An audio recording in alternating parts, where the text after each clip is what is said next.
Otherworldly Evil Monarch, Bab 78, Judul, Dugu Zongheng. Ekspresi jijik keluar dari wajah semua menteri dan mereka bersiap untuk memulai serangan verbal mereka sekali lagi. Sejujurnya, penjelasan dan pembenaran kakek Jun benar-benar tak tertahankan dan terlalu mudah untuk disangkal. Bagaimanapun, kakek Jun adalah seorang jenderal yang pertama dan terutama. Keterampilannya dalam urusan sipil terlalu terbatas. Baginya untuk benar-benar bisa memberikan penjelasan sudah merupakan kejadian langka. Meminta penjelasan yang mendetail dan mulus benar-benar konyol.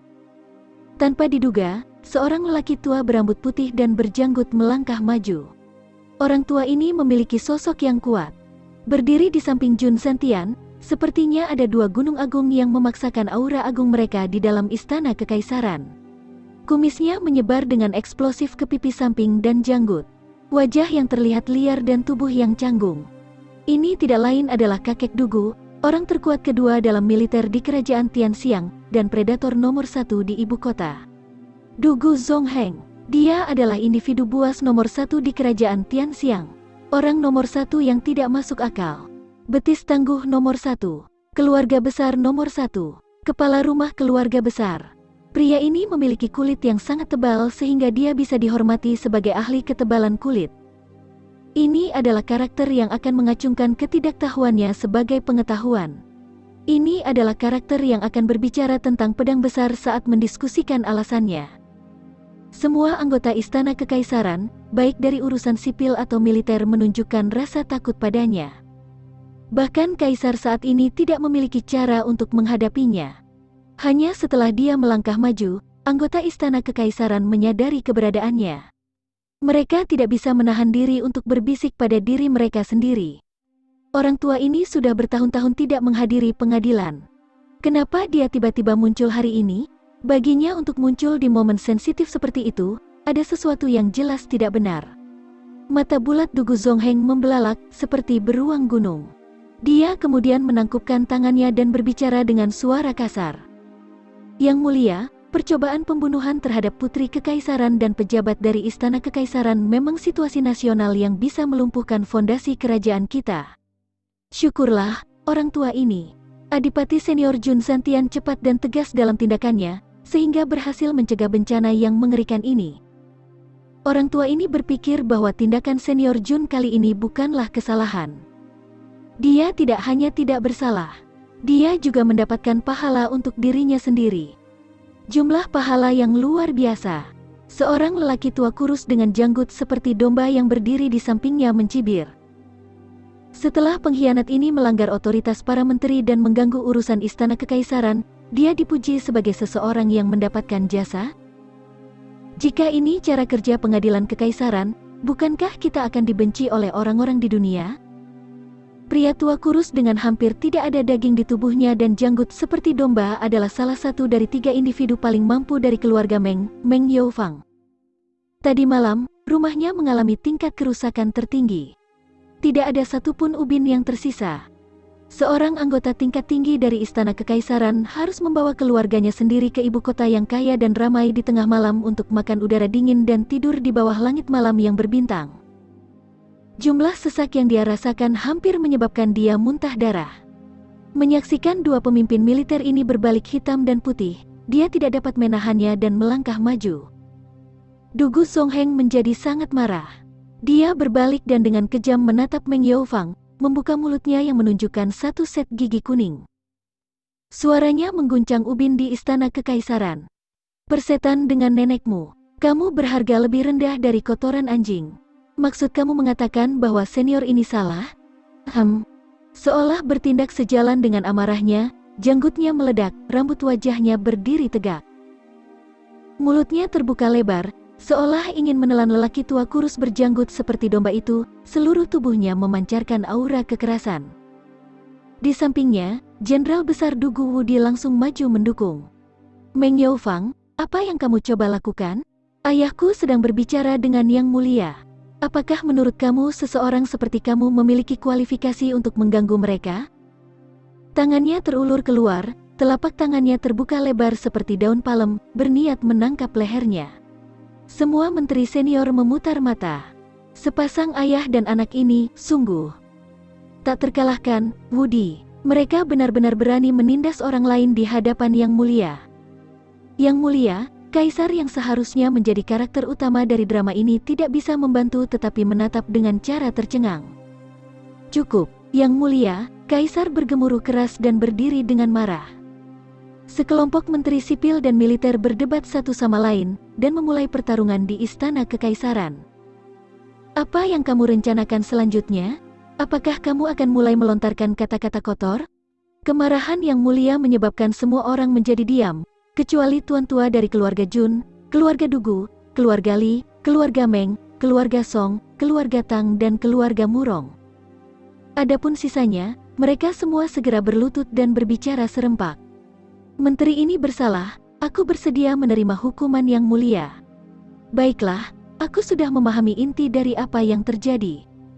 Jun Zantian awalnya ingin menangkap pembunuh, tetapi telah membuat kesalahan dalam mobilisasi pasukannya. Tindakannya menyebabkan kota jatuh ke dalam kekacauan. Sebagai hukuman, gaji 1 tahun akan dipotong. Selain itu, aku memutuskan bahwa kamu tidak diizinkan meninggalkan tempat tinggal kamu selama 3 bulan. Namun, mengingat kontribusi kamu menangkap pembunuh, aku memberi kamu 1000 liang emas dan ginseng berusia 1000 tahun. Urusan militer untuk sementara akan diserahkan untuk ditangani Dugu Zongheng. Selanjutnya, kamu, keluarga besar, memilih untuk mengabaikan kebenaran dan hanya berfokus pada kerugian kamu sendiri, dengan terang-terangan menuduh pendeta lain. Semua posisi kamu sekarang diturunkan 1 peringkat. Untuk menghindari terjadinya kerusuhan, semua otoritas militer keluarga besar harus dikembalikan ke divisi militer. Ini akan dipindahkan lagi 1 tahun kemudian. Mengurangi gaji 1 tahun. Tidak diizinkan meninggalkan rumah selama 3 bulan.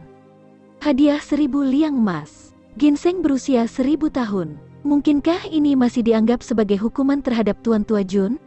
Ini hanyalah hadiah plus liburan. Ada juga urusan militer sementara akan diserahkan untuk ditangani Dugu Zongheng. Kalimat ini sepertinya menyembunyikan arti yang berbeda. Namun, ada masalah di sini. Semua menteri berpaling untuk melihat sepasang betis tangguh keluarga Dugu. Mereka semua memiliki pemikiran yang sama. Jika ini adalah bagaimana ini akan berakhir, bukankah lebih baik jika Jun Zantian terus menangani masalah militer? Sepasang ayah dan anak dari keluarga Dugu ini bahkan lebih buruk dari Jun Zantian. Setidaknya, Tuan Tua Jun pada umumnya adalah orang yang berakal sehat. Namun, pasangan ayah dan anak ini tidak pernah masuk akal sebelumnya. Sekarang pasukan pribadi keluarga mereka akan jatuh ke tangan mereka, mereka bertanya-tanya berapa banyak yang bisa kembali. Dalam waktu sesaat, hampir semua orang mulai memaki secara diam-diam dan hampir menyerang Meng Youfang. Yang Mulia memanipulasi segala sesuatu di balik layar. Karena Dugu Zongheng sudah muncul, mengapa kamu harus turun tangan dan ikut campur? Kamu tidak mengenali kekuatan dan kelemahan kamu sendiri. Namun tidakkah kamu setidaknya memahami arti kata penghinaan? Jika ingin terjun ke bawah tebing, sebaiknya turun saja. Kenapa kau menyeret kita bersamamu? Jenis barang rusak apa kamu? Hampir semua orang di Istana Kekaisaran mengungkapkan ekspresi seseorang yang baru saja kehilangan jiwa dan kekuatan mereka. Tidak masalah apakah itu asli atau palsu. Yang penting adalah itu tampak nyata di permukaan. Sebagai anggota Istana Kekaisaran, mereka harus memiliki kemampuan untuk bertindak. Jika tidak, akan sulit bagi mereka untuk terus melayani dalam waktu lama. Namun, ada sekitar 10 atau lebih orang di dalam Istana Kekaisaran yang menundukkan kepala mereka, kemarahan terukir di wajah mereka. Ini semua adalah pria yang tidak bisa menahan keluhan mereka. Mereka benar-benar marah dan tidak mau membiarkannya begitu saja. Namun, identitas mereka semua telah dicatat oleh semua kakek senior dari Istana Kekaisaran. Mereka bahkan tidak dapat mengenali bahwa pertunjukan sedang berlangsung. Orang-orang ini tidak memiliki masa depan yang siap untuk mereka. Ketika kita pulang nanti, kita harus memberitahu putra dan cucu kita untuk menjaga jarak dari orang-orang ini. Jika tidak, siapa yang tahu kapan kita akan diseret oleh mereka? Kalian sesama menteri adalah pilar kerajaan kita. untuk melihat pemandangan seperti itu terjadi di Istana Kekaisaran hari ini. Aku kecewa, sangat mengecewakan. Yang Mulia sangat marah, sangat marah. Setelah memberikan hukuman, Yang Mulia berkata dengan berat, "Masalah ini akan diselesaikan mengikuti perintahku. Tidak ada yang diizinkan untuk tidak mematuhinya. Kamu boleh pergi sekarang." Menteri Ritus, Sun Chenghe berteriak dengan keras. "Yang Mulia, tolong tinggal." Orang ini tidak lain adalah calon ayah mertua Gendut Tang. Semua kakek senior dari Istana Kekaisaran meledak dengan ekspresi jijik. "Tidak bisakah kamu melihat bahwa Yang Mulia sedang kembali ke kamarnya untuk menikmati kegembiraan dari sebelumnya? Selalu banyak akal, memandang dunia sebagai kedaulatannya, dengan senang hati memanipulasi semua orang di telapak tangannya, menekan semua pengaruh dan otoritas keluarga besar dalam satu gerakan, membawa stabilitas ke seluruh ibu kota. Betapa menyenangkan pengalaman seperti itu. Namun, kamu benar-benar memilih momen ini untuk menahan Yang Mulia? Apakah kamu tidak ingin menjalani kehidupan yang baik lagi? Betapa bodohnya orang bodoh. Apa yang ingin kamu diskusikan?" Wajah Yang Mulia adalah topeng kemarahan. Kemarahan Yang Mulia awalnya telah dipentaskan, tetapi setelah ditahan, raut wajah palsunya mulai berubah menjadi nyata.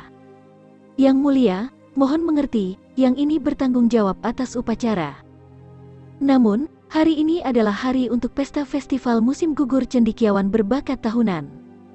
Apa yang harus aku lakukan?" Menteri Ritus ini jelas kehilangan kapasitas untuk menilai situasi. Ini bukan masalah ringan.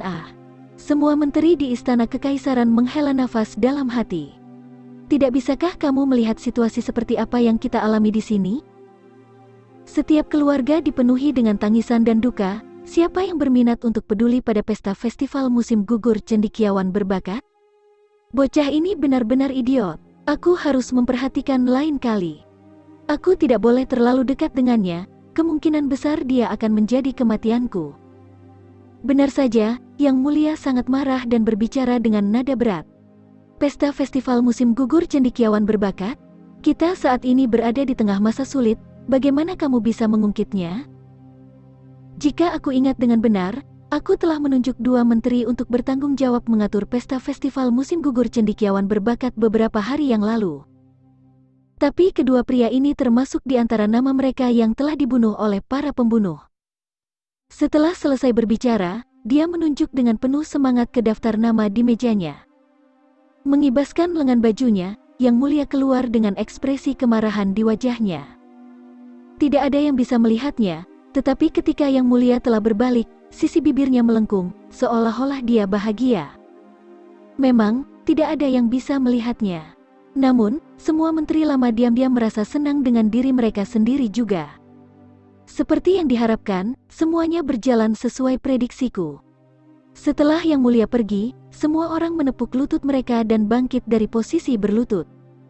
Beberapa menteri yang lebih tua saling memandang dengan tatapan seperti yang diharapkan. Li Sang mendengus menatap Jun Santian melalui sudut matanya.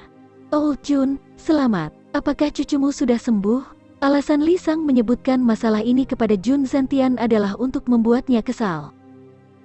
Bahkan jika Li Sang tidak bisa melakukan apapun padanya kali ini, dia masih bisa mendorong Jun Santian sampai dia tersedak. Itu tidak akan terlalu buruk. Namun, begitu Jun Santian mendengar itu, dia tiba-tiba teringat apa yang ingin dia lakukan. Mengabaikan Li Sang, dia segera berlari ke arah Yang Mulia 7. Yang Mulia, aku perlu meminjam tabib penjaga kematian untuk sementara waktu, ini darurat." Semua menteri di Istana Kekaisaran tersandung.